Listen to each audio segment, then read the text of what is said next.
Yeah, I just wanted to talk to you roughly about my experience with fasting and how it all came about. I was a reasonably healthy person, didn't drink, didn't smoke, wasn't overweight, took no medication whatsoever, and then I suffered a blood clot. For whatever reason, I don't know, and I found myself in hospital, laying on a bed. Couldn't walk, couldn't talk, couldn't swallow, couldn't even sip a spoonful of water. My whole left side of my body was completely numb.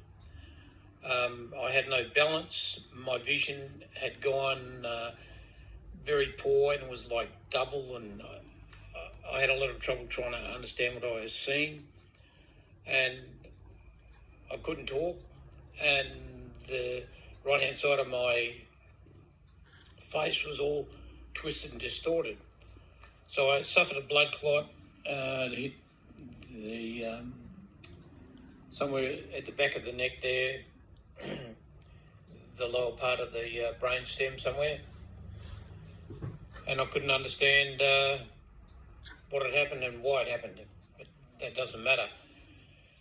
So I was stuck on a hospital bed, just a broken wretch of what used to be a human being, totally unable to do anything for myself. I had no balance, so I couldn't stand up, and I couldn't do anything, so I couldn't eat. Then what happened was they tried to put tubes down my nose, and after trying the one side and ended up blood nose, and then they tried the other side, I had another blood nose, so they gave up, and I was just on a drip. I'm not sure for how many days, because for whatever reason, I had trouble staying conscious. I was floating and out of being conscious. But in the ward I was in, there was a lot of people who were in the same position, except they could eat. I couldn't eat. I couldn't swallow. I couldn't even swallow my spit. So I ended up fasting because that's how things were. I couldn't eat. And after about 4 or 5 days, they managed to get a tube down my throat, and then I was just on some liquid gook that whatever they were feeding me. But the other thing, I had tubes stuck in everywhere, and I was being monitored. I guess they didn't see my survival rate as very high at that stage, whereas other people who were in the ward in a similar position didn't make it, and others just stayed virtually wretched, has-been type of person who was just spoon-fed and that. So the only difference between me and everyone else in there was I didn't eat. I couldn't eat. And for the first few days I was just on some saline drip to keep up my moisture, and then they've got the tubes down my nose. So I put it down to my recovery, to that fasting. So in no time, my body started to repair, and I guess it had a chance to repair because it wasn't on a feeding mode where everyone else, they were just fed all the time. So what happened was, anyway, I got out of hospital after 10 days. I couldn't walk very well. So I was still all numb down my left side. I could struggle to eat a bit of puree food. So then when I got home, my stomach was just a mess because, I don't know, I guess all the drugs, and I was given needles. I don't know what the needles were for. But seemed to be needled, and mostly it was around my stomach area. I don't know what it was because I couldn't communicate anyway, because I couldn't talk hardly at all. You know, I've got my voice back 90%, but the rest of my body has come back 100%. You know, I've got no numbness. I can run, jump, I've got no balance problems. So I just put it all down to fasting, and that's my view. But fasting, but not only fasting, but good food. You know, you don't want to be starving your body. If you limit the time you spend eating, then what you eat, you want to be good quality food. You want to give your body a chance. Anyway, I'll run you past a friend of mine, Julie. So she suffered, or she was told she was suffering long COVID. She went to a lot of doctors, and I think it was about 8 months on, and she was at wit's end, and she knew she couldn't go on, and the doctors were telling her, well, it's only going to last for 12 months and then you'll be right. But she was in such a wreck, and she knew that I'd recovered really well. So she was reading different things on the internet, and there's an institute in Germany that's been operating for over 100 years or 100 plus years, and they just concentrate on fasting and food. And they had published quite a few successful reports where people who suffered from long COVID had been cured in their clinic. So when Julie read all this, and then she come and spoke to me quite a few times actually on the phone, she wasn't up to moving around. Her life was a wreck, and she had bad thoughts about trying to finish herself and all sorts of things. But fasting and good food seems to have turned her life around and gave her a life back. And I'll just run over the food. We'll just go in the other side.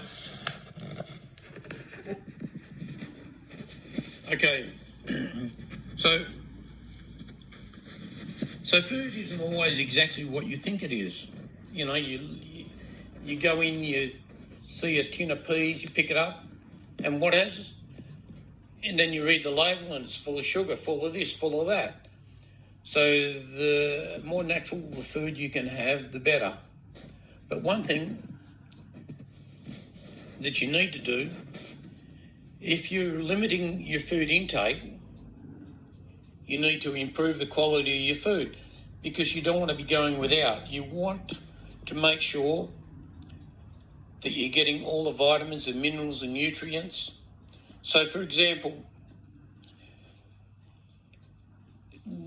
all the minerals and vitamins and that, they don't just work on their own. For example, iodine, right?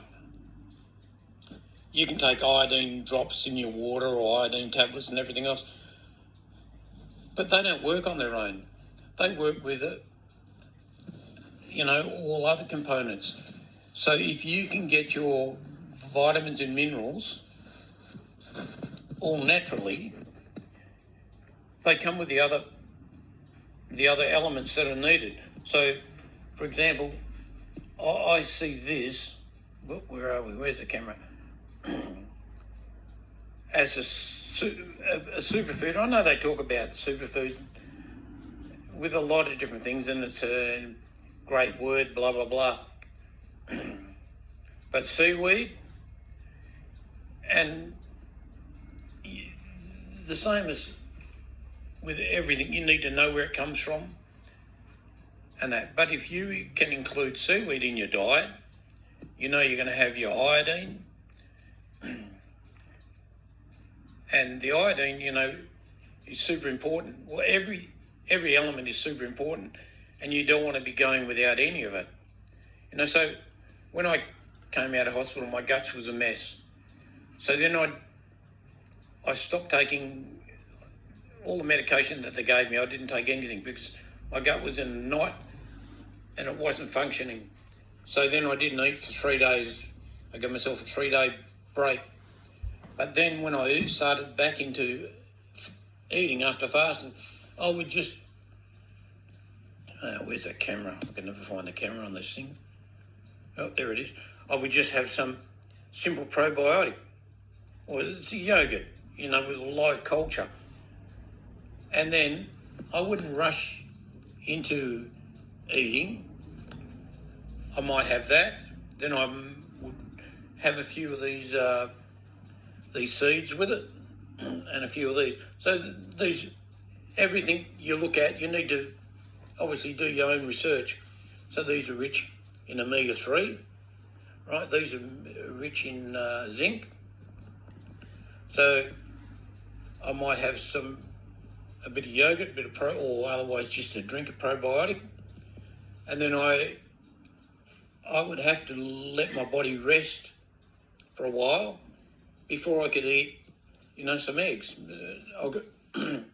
So then the eggs you look at, everything you look at, you want good quality. So my eggs, I'm lucky I grow my own eggs, and they're actually a good quality egg. I mean, it all depends on what the chickens are fed. And then it's, for a lot of other nutrients, the oysters. So my friend Julie, she probably studied and spent more time working out what she should or shouldn't eat. So she made sure she had the seaweed, the nice sardines. Where is the camera? So when you look at everything you look at, when you grab the tin and the packet, and then you read what the ingredients are, half the time there's so many additives, and you wonder why. Why do they need to add different oils and flavours and colours to so many natural foods?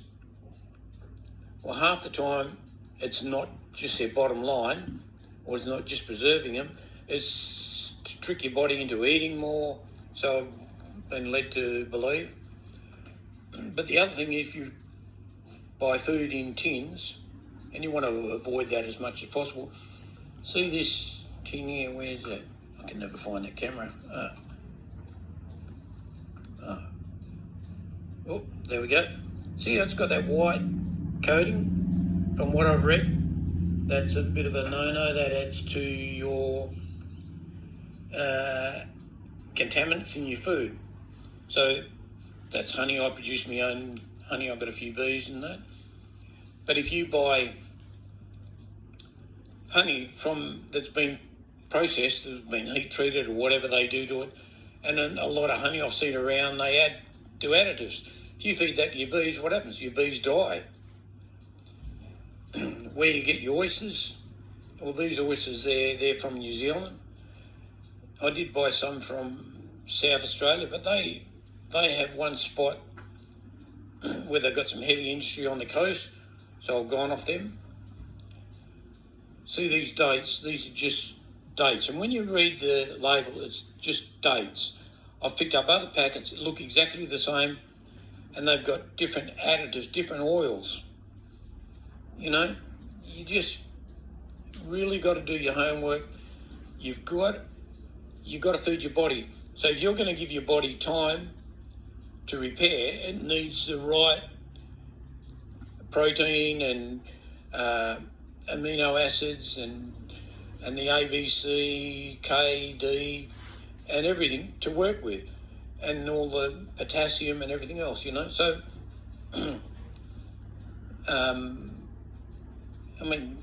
I love bananas. I think bananas are great. With a little fruit and berries, I always worry how much sprays and poisons they put on them. Avocados are great, but sometimes you get an avocado and they're beautiful, plenty of flavour, and other times you get an avocado and there's no flavour in that, and I go, is that because of the chemicals and sprays or artificial fertiliser or whatever? So the more things you can, or the more time and the more effort you put into it, the more you're going to get out of it. So if you go and you buy fruit and veggies from a farmer's market, and it's got a few bug marks and that on there, I always see that as a positive sign. I go, well, they haven't been using the poisons and the sprays and the chemicals or the pesticides or the fungicides or whatever. And from what I've read, this scientist who'd done a bit of study, He goes, the big advantage with naturally grown vegetables is not the fact that they've got no pesticides or herbicides or chemicals on them, but their actual structure changes because they produce their own natural defence against bugs and chemicals and bugs and pests. So they're a lot better for you. Anyway, that's only what I've read, and it seems pretty good to me. So I'm not so worried if I buy something and it's got a few bug marks on it. I'm more worried if I buy something and it's loaded with some toxic chemical that I don't want. So you look at olives. For example, when you pick up a jar of olives, you can read 10 different brands. Why do they have to add so much colouring, flavouring, emulsifiers or gums, or when someone else can just pickle it and just put in some acid or citric acid or whatever it was? Where others, you go, geez. But these tiger nuts, well, from reading about them, let me take it up so you can see what I'm talking about. They're actually quite a superfood from what I read. I do eat them. But my friend Julie, she liked to eat more seaweed than most things. So from my research, you read where people have overdosed from different tablets, too much zinc, too much iodine and everything else. But all those people who I've read about, it's because they're taking supplements. I haven't read or can't find any articles where someone's had a bad reaction because they've eaten too many oysters because of the zinc or nothing like that, So obviously with the fish, you try to avoid the farm fish. So with the meat, when you go down the meat aisle and you look at the meat doesn't necessarily, or doesn't have liquid running out of it. The only reason it's got liquid running out of it is because someone's put it in there in the form of a red food colouring or preservative or whatever, because they can charge the same for that liquid as they can for the meat. It's just for their bottom line, or presents it better. But that's not what you want. You want just clean, natural, grass-fed meat. And that. I mean, probably the best meat would be venison, where it's just naturally running around eating whatever herbs through the bush here. We call our area the bush, depending on what part of the world you're on. And, they're away from sprays and chemicals. So another thing, there's so many tricks in the food industry. So they get tomatoes, wherever the tomatoes are, and if you get a tomato and put it in the fridge, that's it doesn't ripen anymore. But they get their tomatoes, pack them up, chuck them in the fridge, and then when they're ready and they want them to ripen, they treat them with a chemical, and then they ripen, and then they send them off. Well, that's no good to you.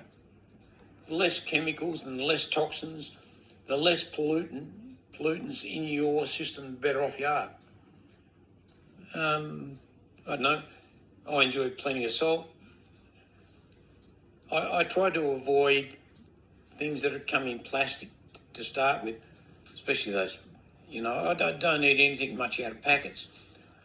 And then when you look at carbohydrates and you look at how grain is stored, okay, so they'll either run a powder through it or they fumigate it or whatever.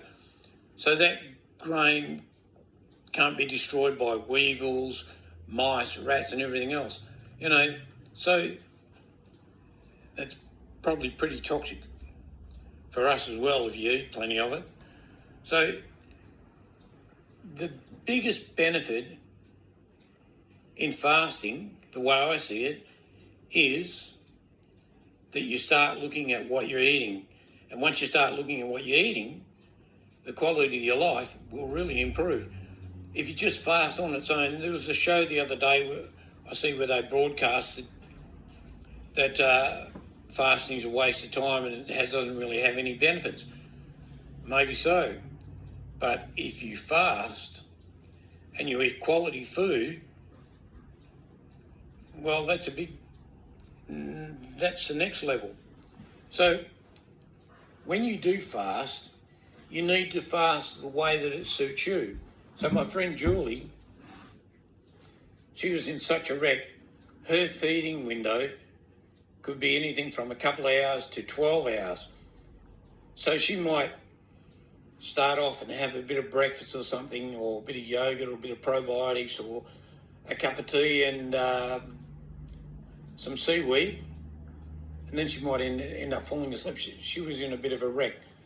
So then after that, a few hours had gone, and then she might have a banana or a bit of avocado.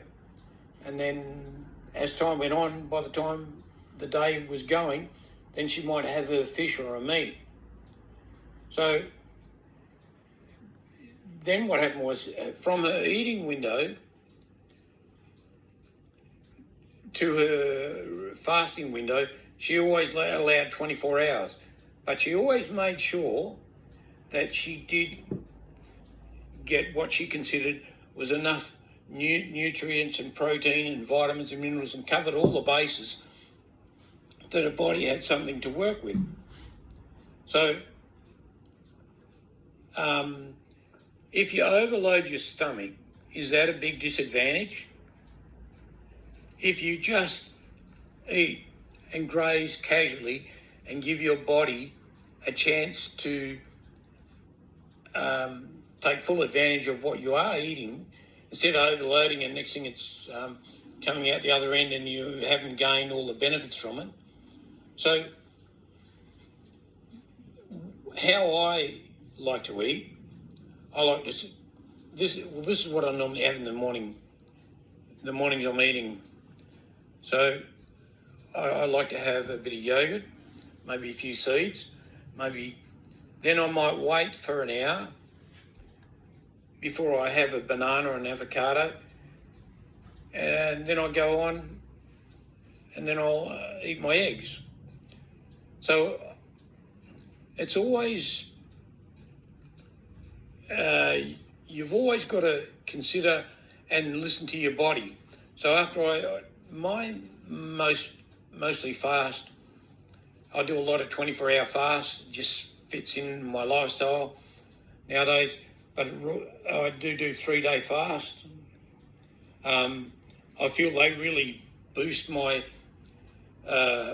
strength, my hormones, my testosterone, and that's worked for me because I've gained full function. The only thing I'm still struggling with is my voice, and it comes and goes, and I'm not sure why, but I've got no numbness on my left side. I can do everything, run, jump. I've no energy problems, and I put it down to not only the fasting, but I put it down to the food. And the more you put into it, the better off you are. So Julie, she really spent a lot of time studying and reading food and everything else. So if you put plenty of effort into it, that's what you're going to gain, plenty out of it. So don't just starve yourself. You know, you need all those nutrients. You need whatever it is that your body needs to work with. You've got to cover all the bases, your magnesium, potassium, and so forth. And that. So it's a bit like your car. Okay, I'm going to start putting premium fuel in my car, but that's not going to improve it if the air filter's still up to shit and the spark's still struggling to come through. You need to do everything. It's the whole package. Anyway, I don't want to bang on too much, but it is a interesting thing, and there's so many tricks out there in the food industry, in the packaging. Like I picked up a packet the other day, and it was dates in there, and it had organic dates. Maybe the dates were organic. I know it was figs, I think, one of them. But when you looked at it, they had added some sort of, it was either, and this is how they had it written, it was either canola oil or some other oil. But they didn't stipulate what it was. And so that's a big challenge in life if you're struggling with your health, is to give your body rest time, give your body good food and nutrients to fight all the bugs. I mean, nowadays, I hear the news and they're talking about nuclear war and everything else. The biggest thing for nuclear fallout is iodine. So you want to make sure you do have plenty of iodine in your diet, and the best way to get the iodine is through your seaweed. Okay, so your iodine, it needs the amino acids to work. It doesn't do anything on its own, and those amino acids come in the seaweed. Seaweed actually has protein, and seaweed actually covers a big range of everything. So it's well worth it. I'm going to start going down and collecting my own seaweed and processing my own. But anyway, if you like my video, and when I prepare some more, you can always click on the thing, and I'll, because I don't do them all the time. I do a lot of funny videos just mucking around, but this is a serious one. Anyway, good luck with any of your issues you have. I'm always happy to talk to anyone. I can only talk about my own personal experience. My education is in engineering, though I did do a lot of courses on animal husbandry, and